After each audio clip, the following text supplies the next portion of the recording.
My remarks this afternoon are going to be rather suggestive as opposed to conclusive.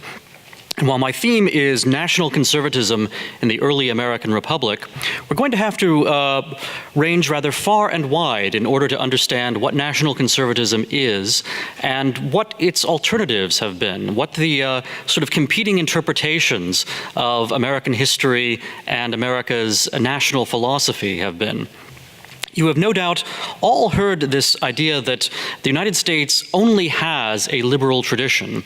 And in fact, that was something that Louis Hartz argued in the 1950s in his book by that name, The Liberal Tradition. More recently, you've heard perhaps George Will and other conservatives basically go along with this Hartzian thesis. And oftentimes you'll hear them say that American conservatism is classical liberalism.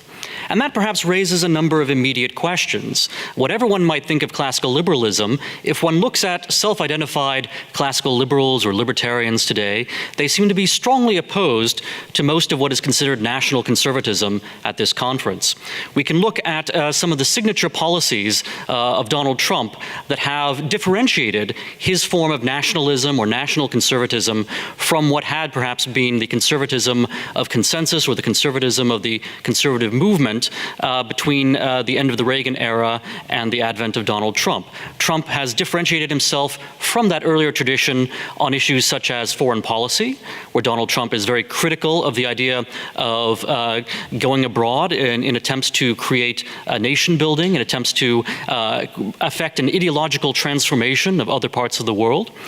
You've certainly seen Donald Trump be very critical of the Iraq War, which is the signature foreign policy achievement or failure, perhaps, of the George W. Bush administration.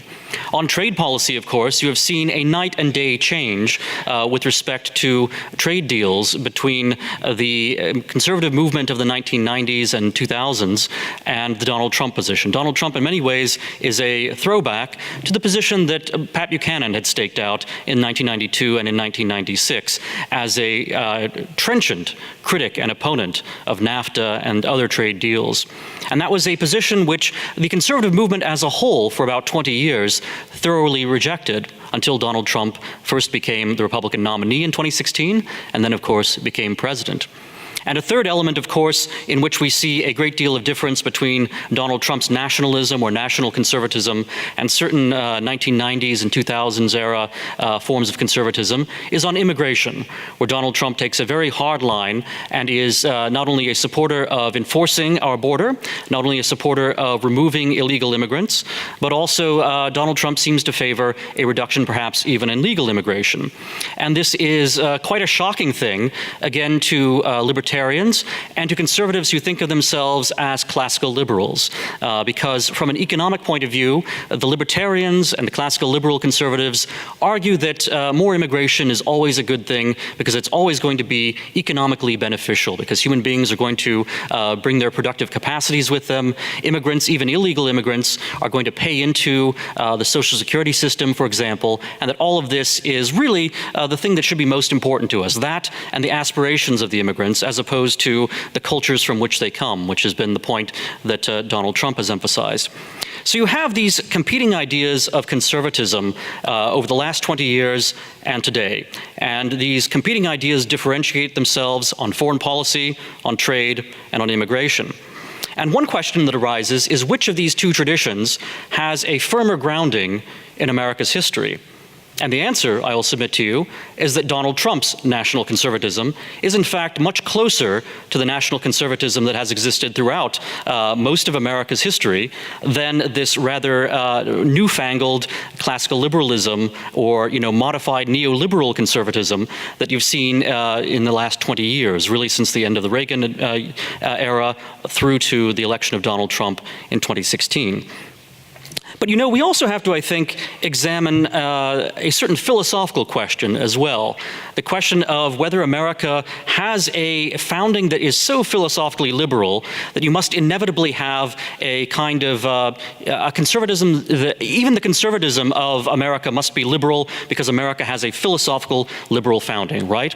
So if we are a truly, fundamentally Lockean country and nothing else, if we really are a country that was founded on classical liberalism, then you would expect that if we are conserving our foundations and conserving the philosophical basis of our republic, that we therefore must be conservatives who are in fact liberals.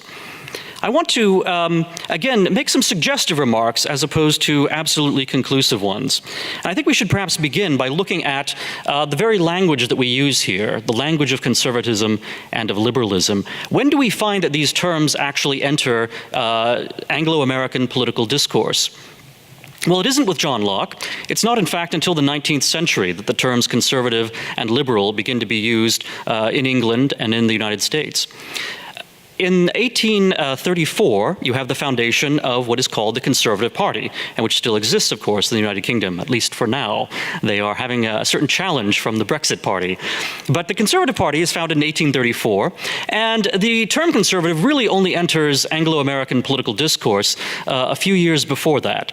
So conservatism is, in fact, a relatively new phenomenon. It's a phenomenon that, at least in linguistic terms, post-dates the American Revolution itself. Now, of course, simply because you have a word debuting at a certain period in time doesn't necessarily mean that the ideas for which that word stands can't have a certain earlier antecedent. But I think we should nonetheless, be careful in looking at our history to take note of when these concepts become explicitly recognized by the names that we use today.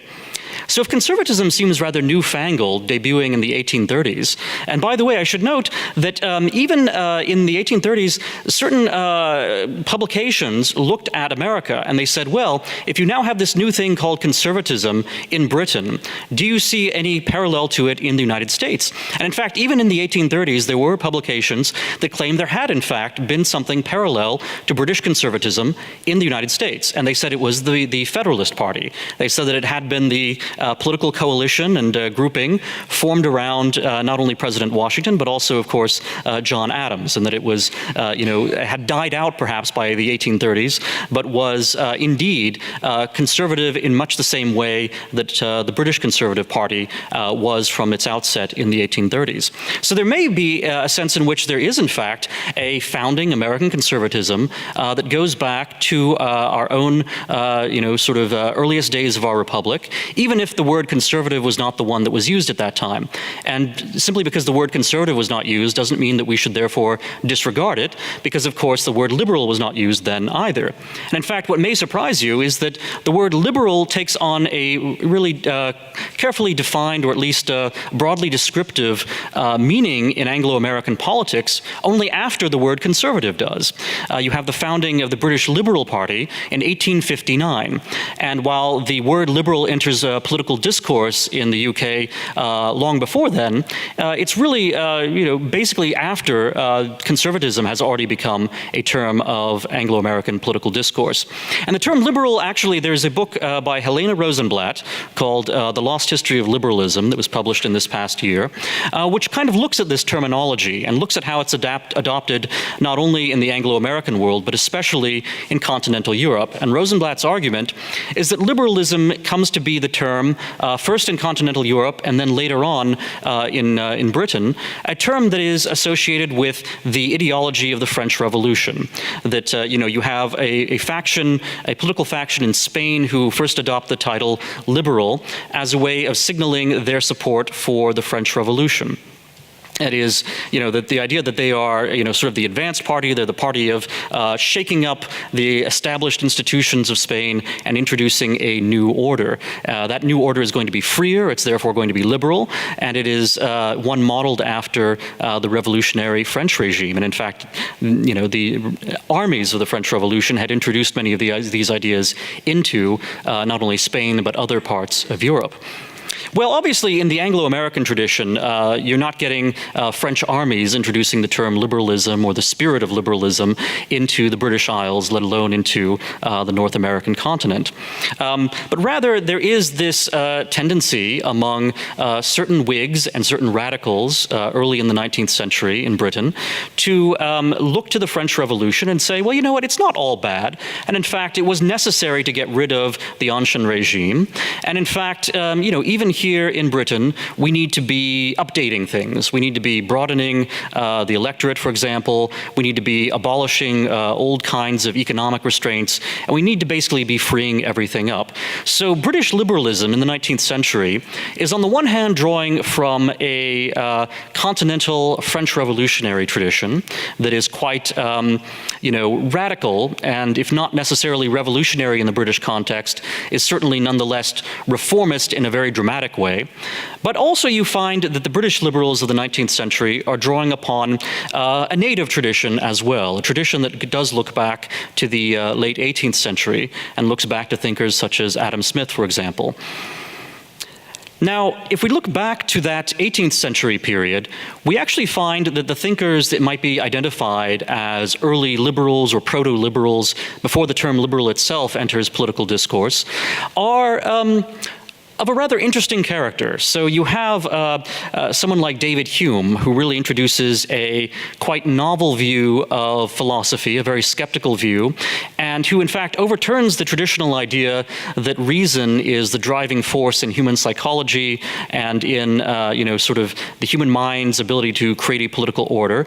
Hume instead says that reason is and can only be the slave of the passions.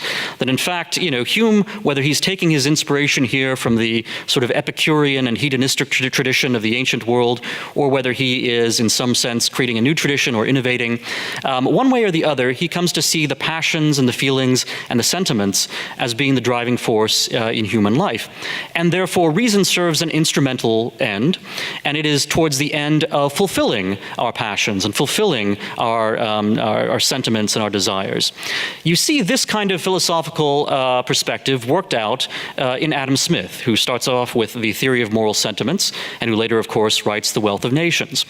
And even today, the field of economics takes for granted the idea that you simply have as a given whatever tastes, whatever proclivities, whatever preferences individual consumers might have. And the whole function of the field of economics as a study is simply to show how people can efficiently fulfill whatever sets of desires they might have. Now, a number of traditionalist conservative critics today, such as my friend Patrick Deneen, who's in the audience here, are quite critical of this kind of philosophical foundation for an economic system, let alone for a political system or for a social system. And Patrick would draw the lines, much further back than Hume. He would trace them, perhaps to not only Locke, but maybe all the way to Machiavelli, and who knows, back to the ancient world and to Epicurus and Lucretius.